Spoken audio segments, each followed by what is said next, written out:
Vamos agora avançar um pouco na discussão sobre as formas de mensuração da integração financeira de economias domésticas com a economia internacional. Como em qualquer outro fenômeno econômico ou social, antes do pesquisador ou do analista se debruçar sobre a mensuração propriamente dita, ele tem que ter clareza do que ele está mensurando, do que aquelas informações, aqueles dados, o que eles representam. O fenômeno mais geral em tela é aquilo que contemporaneamente nós chamamos de globalização financeira, que é a dimensão financeira do processo de globalização, que por sua vez é um fenômeno que dos anos 80 para cá implicou numa maior interpenetração dos fluxos comerciais, dos fluxos financeiros, do movimento de pessoas, do movimento de informações no período mais recente. Já tivemos no passado outros momentos de grande integração e alguns analistas contemporâneos também usam a expressão globalização para localizar no tempo outras etapas, como por exemplo lá no final do século XIX e início do século XX. Agora, voltando para o tema em tela da globalização financeira, do ponto de vista analítico e do ponto de vista da mensuração, existem dois fenômenos que são correlatos, mas não necessariamente acontecem de forma simultânea no tempo e no espaço. Então, uma dimensão desse processo de maior integração das economias no plano financeiro, no âmbito internacional, é a dimensão jurídica, é a dimensão legal. Ela se refere à remoção de controle sobre os movimentos de capitais. Ela se refere, portanto, à liberalização, é conhecida, portanto, como liberalização financeira externa. A liberalização financeira tem uma dimensão interna, na qual os entes reguladores, o Banco Central e demais órgãos passam a dar liberdade para que os intermediários financeiros montem os seus produtos financeiros, estabeleçam os seus preços. Então há uma maior liberdade nesse sentido para transações domésticas, e quando nós olhamos para o plano externo, a liberalização financeira implica no quê? Implica na possibilidade de residentes constituírem ativos e passivos no exterior. O que isso significa? Se uma empresa, se um fundo de investimento, se uma pessoa física quer comprar ações fora do seu país, poderá fazê-lo. Quer emitir um título de dívida em moeda estrangeira para captar recursos, poderá fazê-lo. Da mesma forma, não residentes dentro da economia em análise. A liberalização financeira externa, como tudo na vida, tem um gradiente, assim como os controles de capitais têm gradientes. Eu posso estar totalmente aberto ou totalmente fechado. Eu posso ser Estados Unidos ou posso ser Coreia do Norte. Entre Estados Unidos e Coreia do Norte tem aí um gradiente de possibilidades. Para além da questão da integração da liberalização financeira externa, que é legal, que é jurídica, nós temos a integração financeira, que é quando nós olhamos efetivamente para as entradas e saídas de capitais. E por que nós temos que separar esses dois fenômenos? Talvez isso fique mais claro na leitura de um texto lá do ponto 6 do nosso programa, e que também aqui no tópico 4 ele pode ser útil, que é o estudo do Anwar Prasad e seus coautores, um texto para discussão do FMI lá de 2003. Por uma razão muito objetiva. Há países que são bastante liberalizados, ou seja, há poucos controles de capitais, porém pouco integrados. Se nós formos olhar ali boa parte da África subsaariana, muitos países no sul da Ásia, há a liberalização financeira externa, porque há poucos controles, porém não há movimentações significativas de fluxos de capitais entrando e saindo destas economias. Por outro lado, há países em que existem controles de capital em alguma medida, China, Índia, próprio Brasil, porém há um grande volume de entradas e saídas de capitais, há uma grande integração financeira. É evidente que a liberalização financeira é um pressuposto da integração. Se eu sou um país totalmente fechado, a integração vai ser baixa. Por outro lado, ser totalmente aberto não significa, do ponto de vista regulatório, do ponto de vista da liberalização financeira externa, não implica necessariamente na integração. Por isso que a liberação financeira externa é uma condição necessária, porém insuficiente para a integração financeira. É a partir desses conceitos básicos que nós vimos e dessa diferenciação entre liberalização financeira externa e integração financeira que nós temos as distintas medidas, né, que por sua vez se desdobram em índices os mais diversos existentes na literatura. Eu posso construir medidas legais, chamadas de júri, para capturar a dimensão da liberalização financeira externa. Particularmente, os pesquisadores utilizam a base de informações que tem uma publicação anual do Fundo Monetário Internacional sobre os arranjos cambiais, sobre os arranjos cambiais monetários de cada país e também sobre a regulação da conta financeira. Então, ali são construídos índices numéricos para tentar verificar se um país é mais ou menos aberto ao longo do tempo e comparando os países.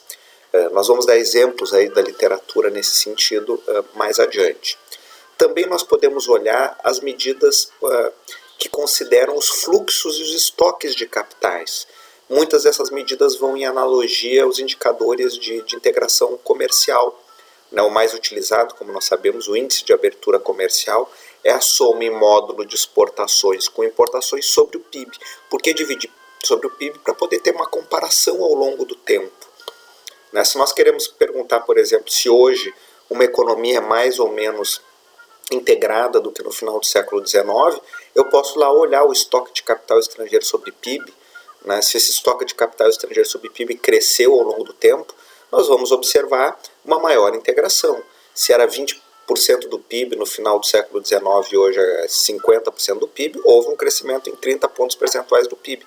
Ao longo desse período o PIB cresceu, e o PIB é uma medida real, uma medida que está observando, não é a preços deflacionados, a evolução da produção de bens e serviços. Então é importante para comparar distintas economias, assim como para comparar economias ao longo do tempo, ter medidas que não só neutralizem o efeito das flutuações de preço, como também permitam uma comparação numa mesma base. Quando eu normalizo, quando eu divido pelo PIB, eu tenho grandezas mensuráveis.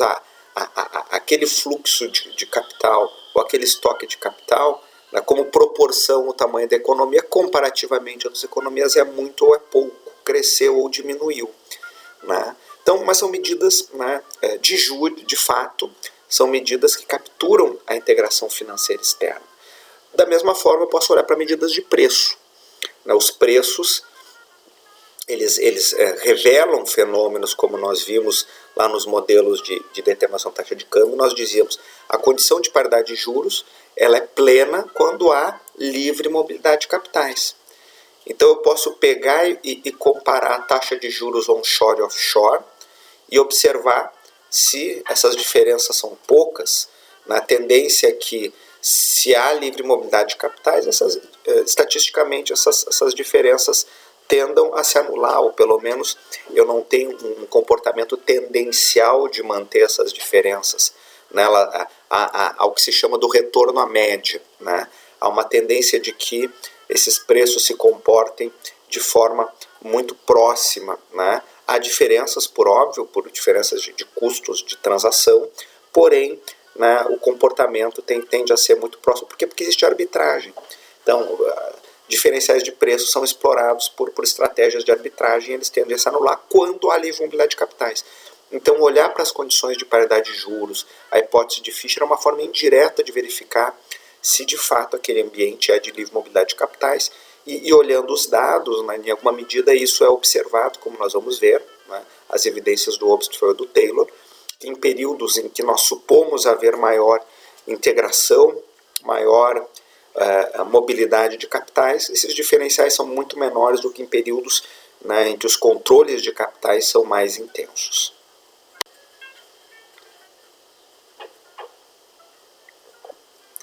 O trabalho do Obstfeld e do Taylor é uma referência na literatura exatamente por esse esforço de, no passado, buscar dados para medir o nível de integração das economias com distintas métricas, com distintos indicadores de integração. E o que eles constatam é que essa hipótese de uma integração em U parece ter um bom respaldo nas evidências que eles apresentam. Como em tudo nas ciências sociais, isso é passivo de alguma discussão, mas eu diria até que no que concerne a esse tema especificamente, há uma boa convergência no seguinte sentido: a percepção de uma grande integração financeira no final do século XIX até a Primeira Guerra Mundial, também comercial, também de fluxos de pessoas, uma desintegração, um fechamento entre as economias no entre-guerras e uma retomada de integração a partir dos anos 50, que vai culminando, né, num processo que dos anos 80 para cá, para muitas medidas, né, se repõem os níveis de integração observados lá no auge do padrão ouro internacional. Então essa é a hipótese em U. Se nós olharmos no gráfico, seria um U estilizado, né, muita integração no padrão ouro internacional, pouca integração no entre-guerras, pós-Segunda Guerra Mundial, aumento da integração a partir dos anos 50, 60 e com maior intensidade dos anos 80 em diante, quando eu começo a remover, né, os controles de capitais nos países centrais, quer dizer, já antes, né, mas avanço no processo de remoção de controles de capitais nos países centrais e também em muitos países periféricos. Então, o texto que vocês estão tendo acesso, né, que está disponível lá no National Bureau of Economic Research, né, traz nessa figura 1 essa conjectura, essa hipótese, essa visão estilizada da mobilidade de capitais moderna, né, nessa forma em U, com uma grande integração até as vésperas da Primeira Guerra Mundial, uma desintegração e uma retomada. Eles tiram isso, né, aparece ali fonte introspecção, mas isso no fundo é o resultado das evidências que eles constroem ao longo do trabalho de investigação deles.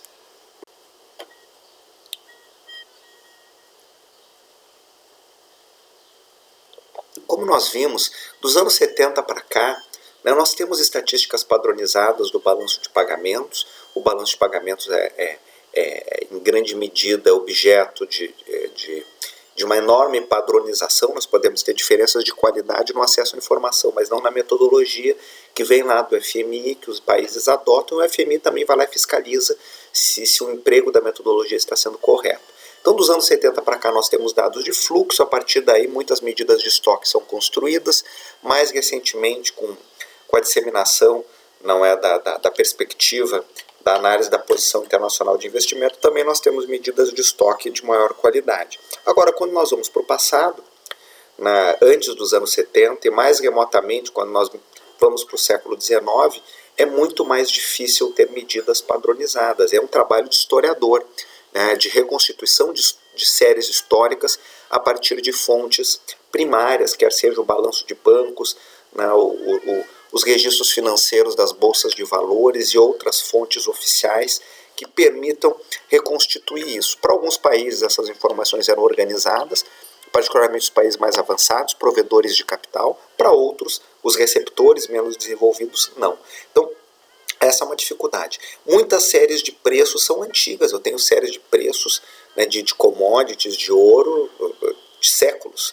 300, 400 anos de séries históricas de preços, né, que são utilizadas para fazer testes empíricos os mais diversos. Agora, para estoques e fluxos de capital, isso é bem mais complicado.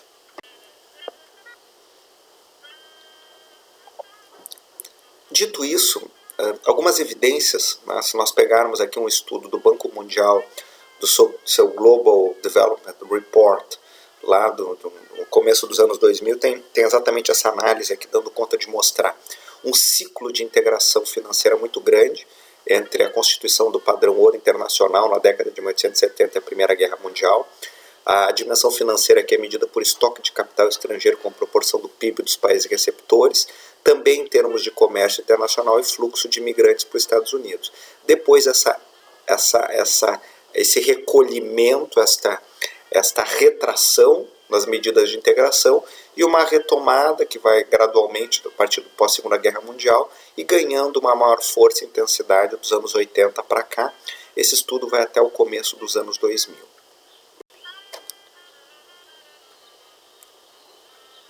A maior integração, ela em grande medida, a maior integração contemporânea, é tributária de vários aspectos, como no passado também.